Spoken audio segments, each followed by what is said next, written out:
नमस्कार दोस्तों, स्वागत है हमारे चैनल पर।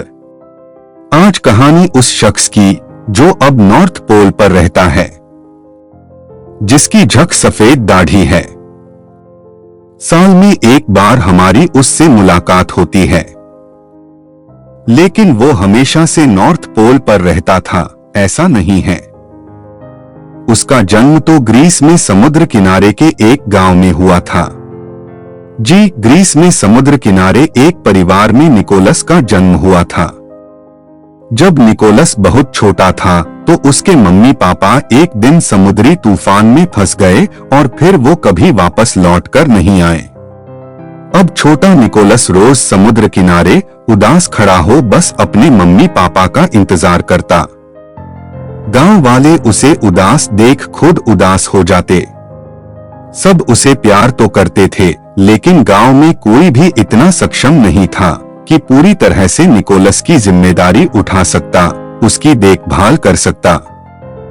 इसलिए गांव वालों ने आपस में मीटिंग की फैसला किया कि एक एक करके गांव के सब परिवार इस नन्हे बच्चे की जिम्मेदारी लेंगे। ये जिम्मेदारी एक साल की हुआ करेगी। हर दिसंबर ठीक क्रिसमस से पहले निकोलस अपना घर और परिवार बदल लिया करेगा। पहला घर निकोलस को रहने के लिए जो पहला परिवार मिला वो एक बड़ी कारपेंटर का था। बड़ी का परिवार निकोलस को बहुत प्यार करता था। बड़ी अंकल उसके लिए एक छोटा सा टूल बॉक्स भी ले आए थे। छोटा निकोलस काम में अंकल का हाथ भी बंटाने लग गया था। धीरे धीरे उसे इस काम में मजा आने लगा और देखते देखते नन्हे हाथ की हथौड़ी आरी के काम में एक्सपर्ट भी हो गए। समय निकलता गया। निकोलस के चेहरे पर खुशी लौटने ही लगी थी कि नवंबर का महीना खत्म होने को आ गया। गांव में एक बार फिर मीटिंग हुई।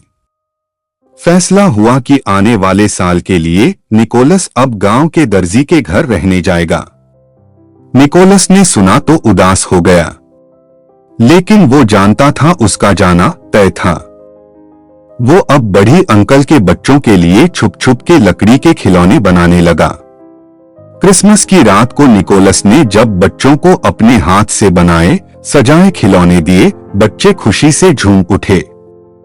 उन्हें खुश देख निकोलस और खुश हुआ पर बड़ी अंकल आंटी दुखी हो गए। बड़े भारी मन से अगली सुबह निकोलस को उन्होंने नए घर के लिए विदा किया। लेकिन ये प्यारा परिवार निकोलस के लिए हमेशा का परिवार हो गया। दूसरा घर उधर गांव के दर्जी की नई नई शादी हुई थी। उसकी प्यारी सी दुल्हन थी। वो निकोलस को बहुत प्यार करती थी। खैर, दर्जी का घर था। हर तरफ रंग बिरंगे कपड़े बिखरे रहते थे। निकोलस उन्हें सहेजने समेटने में दर्जी अंकल की मदद करता। उसने इससे पहले कभी कपड़े बनते नहीं देखे थे, कभी सुई धागा भी नहीं देखा था। वो बची हुई कतरनों से मन बहलाने लगा। छोटे छोटे रंग बिरंगे गुड्डा गुड़िया बनाने लगा। इस तरह उसकी सिलाई, उसके टांके और सुंदर होते चले गए। समय बीतता गया। दर्जी आंटी के यहाँ अब पहला बच्चा होने वाला था और निकोलस के जाने का वक्त होने वाला था। इस बार भी गांव वाले सोच में पड़े थे कि निकोलस को किस घर भेजा जाए और निकोलस सोच में पड़ा था आंटी अंकल को क्या दिया जाए। क्रिसमस तक उसने रंग बिरंगी कतरनों से ढेर सारे स्टफ खिलौने बना लिए थे। इस बार उसे दो परिवारों में खिलौने बांटने थे। क्रिसमस की रात निकोलस जब अपने पुराने बड़ी अंकल के बच्चों को खिलौने देने पहुंचा, वो खुशी से उछल पड़े और दर्जी अंकल आंटी वो विदाई में रो पड़े।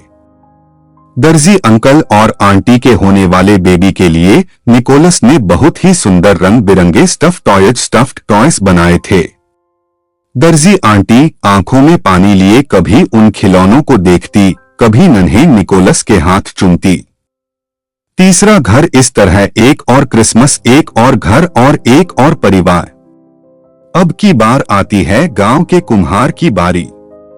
बच्चों का फेवरेट काम होता है मिट्टी में खेलना। लेकिन इस घर में निकोलस को मिट्टी की असली कीमत समझ में आई। वो जाना कि जिस मिट्टी से अनाज मिलता है उसी मिट्टी से बर्तन भी बनते हैं। अब निकोलस का सारा दिन पॉटर्स व्हील पर निकलने लगा। उसे मिट्टी के बर्तन बनाने में बहुत अच्छा लगता। इस बार क्रिसमस पर जब उसने मिट्टी के खिलौने, फल, सब्जी, जानवर बनाकर गिफ्ट किए तो साथ में एक चेतावनी भी लिख कर दी, हैंडल विथ केयर। और इस तरह इस क्रिसमस पर भी निकोलस एक नए परिवार की केयर में चला जाता है। इस तरह नन्हा निकोलस एक परिवार से होता हुआ आने वाले सालों में ना जाने कितने परिवारों से जुड़ता गया। कितने ही काम उसने सीख डाले, कितनी ही योग्यताएं उसने हासिल कर ली। निकोलस ने इन परिवारों से जितना प्रेम पाया उसने उन परिवारों को बदले में उतना ही प्रेम दिया। साल दर साल बीतते गए, निकोलस बड़ा होता गया। उसके साथ साथ उसका परिवार भी बड़ा होता गया। फिर निकोलस बुजुर्ग हो गया। अब उसकी बड़ी सी सफेद दाढ़ी निकल आई थी। निकोलस का परिवार कई देशों में फैल चुका था। अब वो लाल गर्म मोटे कपड़े पहनने लगा था और उसने अब एक स्लेव भी ले ली थी। हर क्रिसमस पर दुनिया भर में निकोलस अब इतना घूमता था कि वो एक टूरिस्ट गाइड भी लिख सकता था। घूम घूम कर गिफ्ट्स बांटने के काम में उसके साथ होते थे उसके reindeer, Prancer, Vixen, Comet, Cupid, Donner, Blitzen और सबसे छोटा, सबसे प्यारा रूडियानी, Rudolph the red nosed reindeer. बढ़ती उम्र में भी निकोलस की स्पीड कम ना हुई, लेकिन एक दिन फुल स्टॉप लगना था सो लग गया। निकोलस ने इस दुनिया से विदा ले ली। जब उन्हें दफनाया जा रहा था सबकी आंखों में आंसू थे। सब उनकी जय जयकार कर रहे थे। वो नन्हा निकोलस सेंट निकोलस हो चुका था। सब सेंट निकोलस को याद कर रहे थे और वहीं दूर खड़ा एक छोटा बच्चा जो सेंट निकोलस का नाम सही से बोल भी नहीं पा रहा था, तुतला तुतला के उनका नाम ले रहा था, संता क्लास। और इस तरह बड़ों के सेंट निकोलस अब बच्चों के संता क्लास हो गए। जैसे ईसा मसीह का जीवन हमें प्रेम, त्याग और कृतज्ञता सिखाता है, ठीक वैसे ही सेंटा क्लॉस का जीवन हमें सिखाता है कि हर हालत और हर हालात में ऊपर वाले का शुक्रमंद होना चाहिए। अपने हाथ से काम करना चाहिए। ना कोई काम छोटा होता है, ना ही उसे करने से कोई इंसान छोटा होता है। साल दर साल इसी सीख के दूत बन सेंट निकोलस हर क्रिसमस पर हमारे जीवन में दस्तक देते हैं, हमारे जीवन में खुशियां और प्यार भर देते हैं। सेंटा क्लास की ये वो कहानी है जो बचपन से बावरा मन सुनता रहा है। सोचा आज आप सबको भी सुना डालूं।